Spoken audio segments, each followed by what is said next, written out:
This is only explanation of answer of Fred's house listening practice test 1. More listening tests will be continued and keep practicing.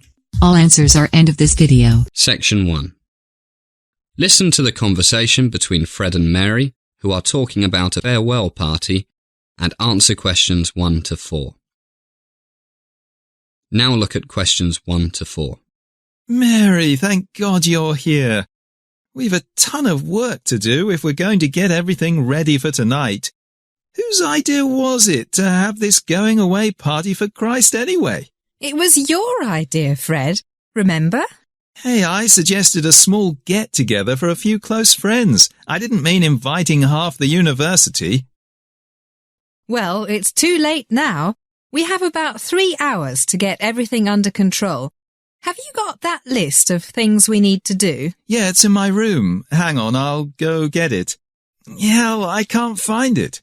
What do you mean you can't find it? I can't find it. What do you think I mean? Damn, I remember I left it in the library. Okay, cool down. We'll manage. I can remember what's on it. Let's check the food and drink situation. Did you arrange the beer? Yeah, Jim said he'd bring 10 cases of cold Budweiser, ice, and a couple of big bins to keep it cold. Says he'll get here around 5. You know Jim. He'll probably turn up drunk around midnight. No problem. I phoned him a few minutes ago. He's at Jenny's place. She's keeping him away from alcohol until he's delivered everything safe and sound. What about the wine? You said you'd look after it. Oh my God, I completely forgot. What's the time? 3:30. Okay, I'll go to the liquor store and sort it out. Will they deliver? No problem. But you'll have to pay up front. I reckon about 60 people will turn up. Allow for half a bottle per person. That makes 30 bottles, half red, half white. What do you think? That should be enough. Better to have too much than too little. Why not make it 40? 25 red and 15 white. As the conversation continues, answer questions. Yeah, I guess most people prefer red. Where's the nearest liquor store? Not far. Go out the front door, turn right. Sorry, left. Take the 2nd street on your right and it's 300 yards down on the left, just before you get to the park. Okay, I'll go in a few minutes. Let's first make a quick list to make sure we haven't forgotten anything. Glasses. What about glasses? Sally borrowed 100 beer glasses and 100 wine glasses from the student bar. They're in the cupboard. Should be enough. Yeah, should be. And what about the barbecue? I've got 2 barbecues and plenty of charcoal out the back. And Jane and I spent 3 hours yesterday getting the steaks, chicken legs and sausages ready. They're all in the big fridge. Should taste terrific. Tons of garlic, pepper and soy sauce. No MSG. Sounds good. What about plates and things? Sally has looked after that as well. She's borrowed them from the bar too. They're in the cupboard with the glasses. You know Sally refuses to use throwaway things. Bad for the environment. Good for her. Oh, just remembered. Could you pick up another 20 loaves of French bread and a few packets of paper napkins? No problem. Is there a shop on the way? There's a supermarket just before you get to the liquor store. Can you manage everything or should I go with you? I'll manage. I've got this huge rucksack.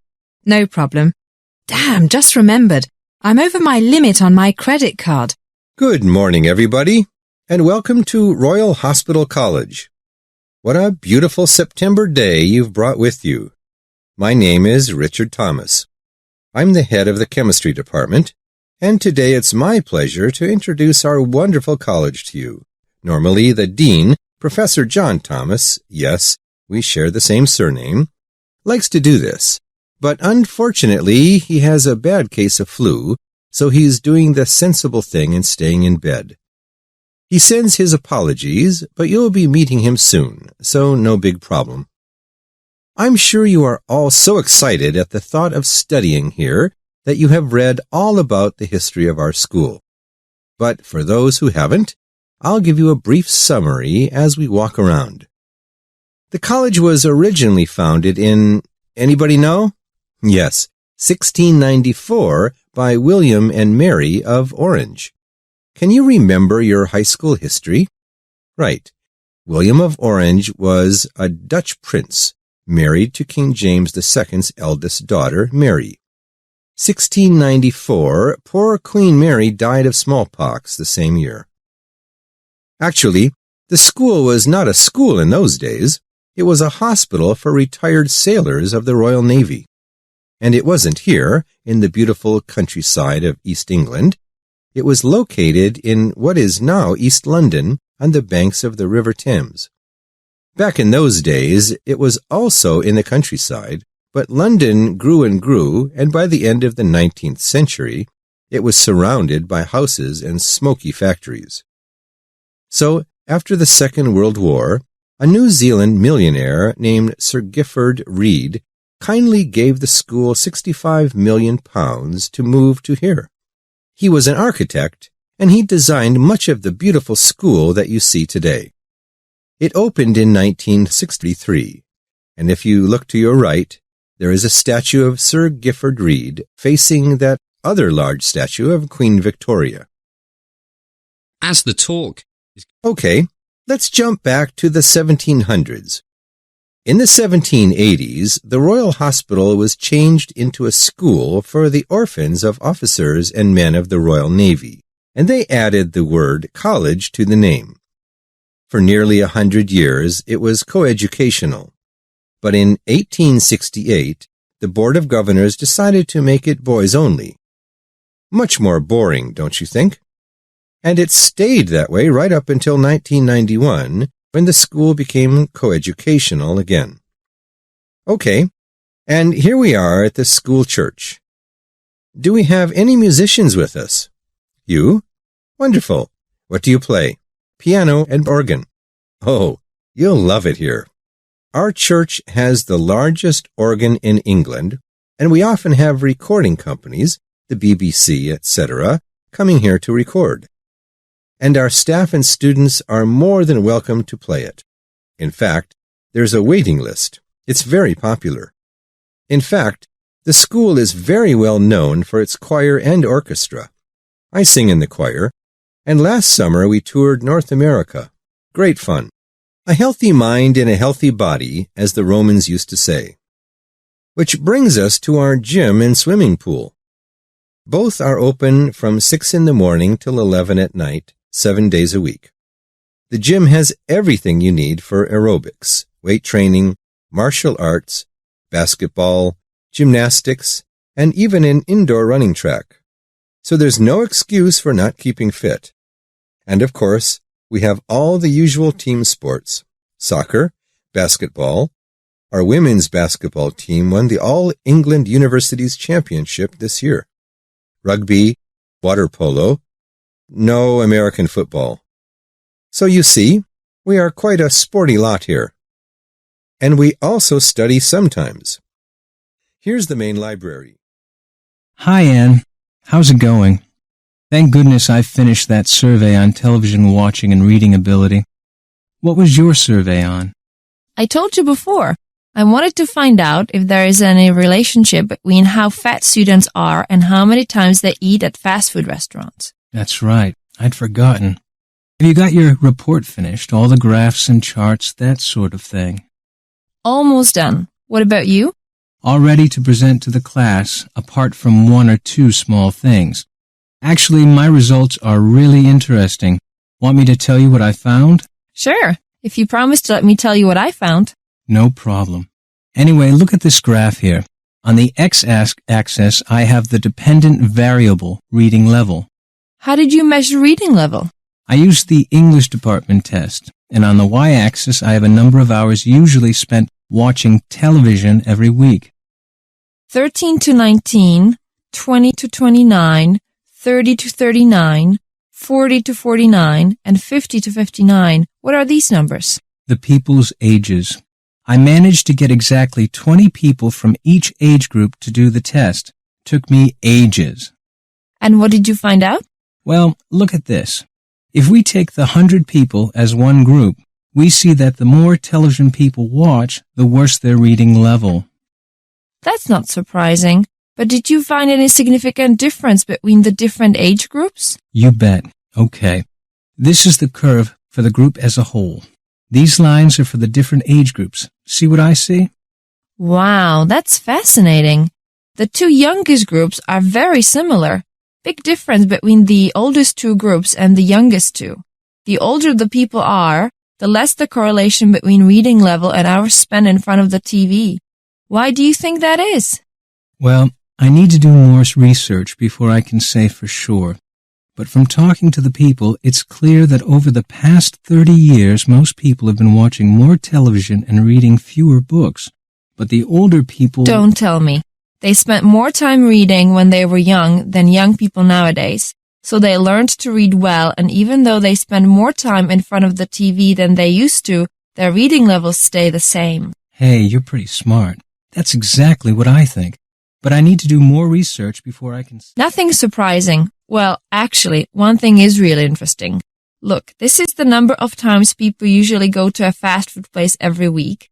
And these are the percentages of people who are normal weight, overweight or obese, meaning really, really fat.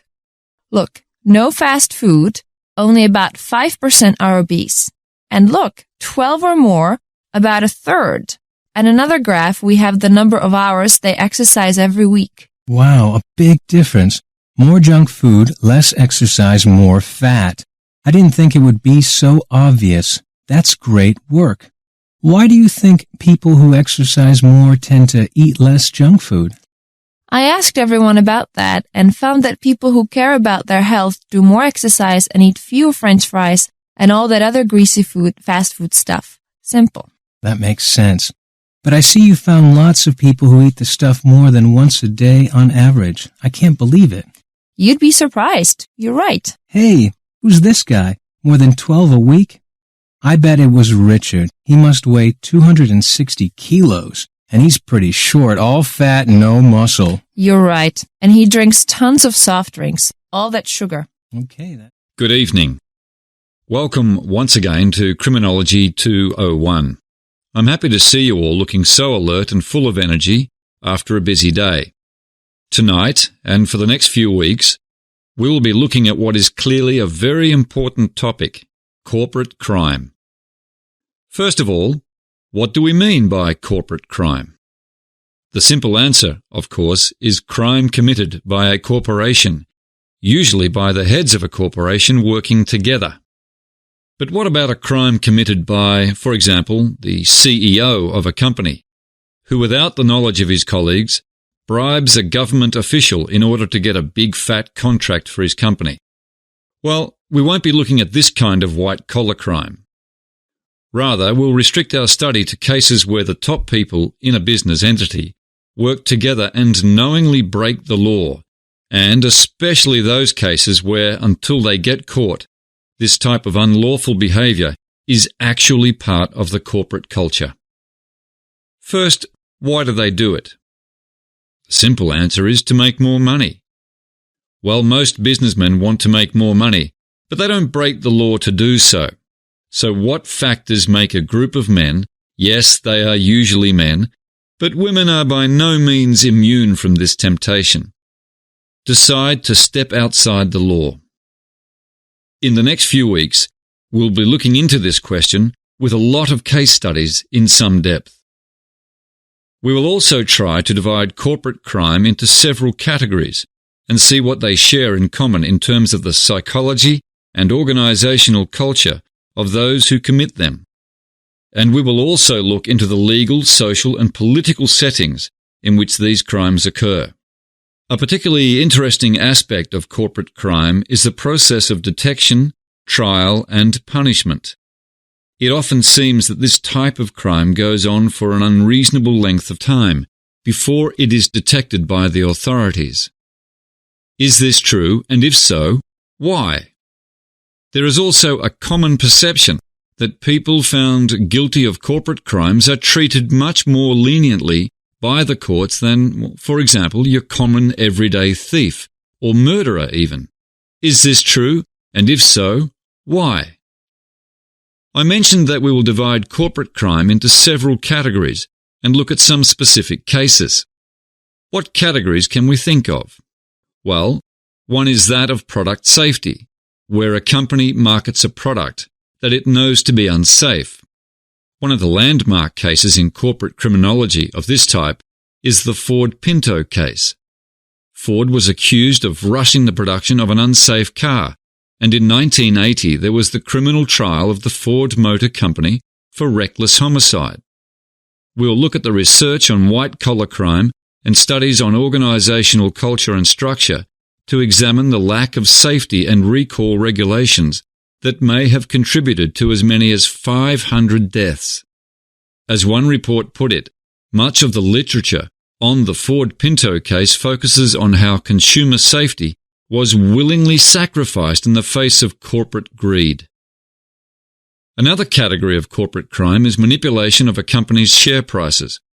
One form of this is insider trading. Closely related and sometimes very difficult to prove is a kind of creative accounting, whereby, for example, profits are exaggerated in order to drive up a company's share prices. Take the Enron scandal.